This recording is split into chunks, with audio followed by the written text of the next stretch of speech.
Vendredi 22 mars, bienvenue à vous tous dans votre édition régionale. Une étude de l'Agence sanitaire de santé publique l'a révélé récemment, les Français dorment de moins en moins, soit moins de 7 heures par nuit. Et en cette journée du sommeil, c'est l'occasion de se pencher sur les troubles du sommeil qui toucheraient un Français sur 6. Autre chiffre, 73% de la population se dit réveillée au moins une fois par nuit. La pollution, qu'elle soit atmosphérique, visuelle ou encore sonore, a des impacts directs sur la qualité de notre sommeil. Les explications du docteur Cécile Olivier, pneumologue spécialisée dans le sommeil, interrogée par Lucille Berthe-Constant. Il n'y a pas d'études propres qui ont séparé la pollution intérieure et la pollution extérieure. Ça dépend également du mode de chauffage des personnes et de leur système d'aération propre de leur domicile, s'ils ont des VMC ou ce genre de choses. Donc c'est vraiment très difficile de donner des indications larges, d'accord, mais c'est clair que les gens qui vivent par exemple près d'une autoroute ont plus de risques d'avoir une altération de leur sommeil à cause de la pollution que des gens qui habitent à la campagne. Après, il y a aussi les allergènes dont on peut parler. C'est sûr que si on est à la campagne au printemps et qu'on est allergique par exemple aux graminées, le fait d'en faire rentrer des particules de pollen dans la chambre peut dégrader la qualité de sommeil par une gêne liée à une rhinite, d'accord. Donc c'est sûr que si on peut aérer en début de journée où il n'y a pas trop de pollen, pas trop de pollution, c'est l'idéal. Mais il n'y a pas de solution parfaite, hein, d'accord. L'objectif c'est de faire le mieux. Prévenir la radicalisation en détectant les signes avant-coureurs, c'était tout l'objet de la journée régionale de prévention de la radicalisation organisée hier à Sciences Po Lille. La journée a été marquée par le témoignage de Lo Nova, maman d'une jeune fille radicalisée à l'âge de 12 ans et convertie à l'islam. Aujourd'hui âgée de 18 ans, Charlotte a changé de prénom et vit en Grande-Bretagne avec son époux. Sa mère n'a plus de nouvelles. Lo Nova raconte son expérience familiale dans un livre intitulé « Ma chère fille salafiste radicalisée à 12 ans ». Hier, à Sciences Po Lille, cette maman a tenu à partager son expérience. Aujourd'hui, elle accompagne les familles confrontées à la radicalisation de l'un de leurs proches. Xavier Silly a pu rencontrer Lo Nova. Ma vision du territoire, elle est assez fraîche, mais il se trouve que dans un cadre associatif, je m'apprête à intervenir dans différentes communes du bassin, et notamment celle que vous venez de citer. Donc ce que je constate ce matin pendant ce colloque, c'est la forte mobilisation de tous les acteurs, à la fois politiques, associatifs, éducatifs sur le sujet, avec un maillage territorial qui est très fort et une intention de plancher sur ce sujet. Donc là, je vais avoir une action spécifique dans les écoles du territoire. Alors, c'est à venir, je ne peux pas vous dire encore quels en seront les effets, mais on va engager le travail à partir de maintenant. C'est le jour J pour l'ouverture du festival international Série Mania dans les Hauts-de-France. Jusqu'au 30 mars, les amateurs de séries ont rendez-vous à Lille, mais aussi dans 6 autres villes de la région, comme Dunkerque ou encore Roubaix.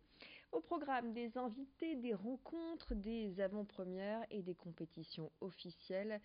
Quelques rendez-vous à ne pas rater, résumés par Lucille Berthe-Constant. Que les séries commencent, Série Mania a ouvert ses portes, un événement international à suivre sur votre chaîne. En attendant, retrouvez le programme des jours à venir. Grande ouverture le vendredi 22 mars à 20h. Au Nouveau Siècle à Lille, découvrez les premières minutes de la série The Red Line. Bavure policière et violence raciste aux États-Unis, un thème en pleine actualité. Un jeune médecin afro-américain est tué par erreur par un jeune policier blanc. Et pour incarner le sujet, on retrouve à l'écran Noah Wyle, alias Dr Carter, dans la série mythique Urgence, ou encore Noël Fisher, découvert dans Shameless. La diffusion commencera dès fin avril sur CBS, mais Série Mania vous permet de découvrir en exclusivité les 2 premiers épisodes. Samedi à 15h30 au Tripostal, rencontrez le casting de Demain nous appartient, la série de TF1 qui a presque 2 ans connaît un vrai succès auprès du public de la Une. Dans la ville de Sète, au bord de la mer, la vie de plusieurs familles est rythmée par des enquêtes policières, des mensonges, secrets familiaux, rivalités et questions de société. Sans réservation et en accès libre, vous pourrez rencontrer Ingrid Chauvin ou encore Juliette Tressanini. Samedi toujours, une série américaine mise à l'honneur. À 16h15 à l'UGC Ciné-Cité, une partie de la saison 2 de Good Doctor sera présentée au public. Sean Murphy est un jeune docteur autiste savant. Doté d'une très grande intelligence, il a beaucoup de mal à communiquer avec son entourage. Rêvant de devenir chirurgien, il intègre un prestigieux hôpital. Débordant d'optimisme, Sean suscite vite de l'admiration chez certains de ses collègues, mais doit apprendre à surmonter les préjugés chez certains d'entre eux. Et pour connaître la suite des festivités, rendez-vous sur Grand Lille TV et Grand Littoral TV.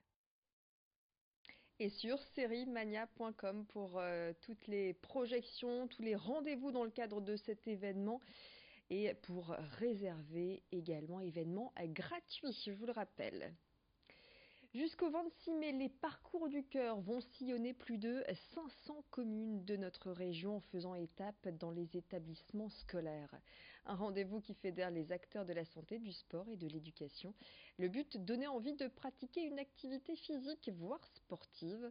L'occasion de rappeler que le manque d'activité physique et la sédentarité réduisent notre capital santé et les jeunes sont les principaux touchés. Le conseil de Luc-Michel Gore, le coordinateur des parcours du cœur, c'est de pratiquer 30 minutes d'activité physique chaque jour pour rester en bonne santé. Les détails au micro de Rémi Desremaux. On s'est aperçu que les enfants, les collégiens ont perdu en 40 ans 25% de leur capacité cardiovasculaire. C'est-à-dire qu'ils courent moins vite et moins longtemps qu'avant. Donc il y a un moment, il faut se dire, qu'est-ce qu'on fait là ? Il faut qu'on se mobilise. Et les parcours du cœur, c'est un genre de mobilisation collective pour dire aux enfants, attention, l'activité physique c'est important. C'est bien de jouer aux jeux vidéo, d'être sur les réseaux sociaux, c'est super, mais pas que. C'est-à-dire qu'il faut aussi pouvoir sortir, il faut aussi pouvoir bouger. Et il faut que quelqu'un explique aux enfants que l'activité physique, ça va avoir un rôle. Il faut qu'ils comprennent que quand ils seront adultes, ils seront en meilleure santé ou en bonne santé plus longtemps parce qu'ils auront un meilleur capital santé. C'est la fin de cette édition régionale. Passez un excellent moment. Tout de suite, vous retrouvez les prévisions météo, la tendance des prochaines heures dans le Nord et dans le Pas-de-Calais.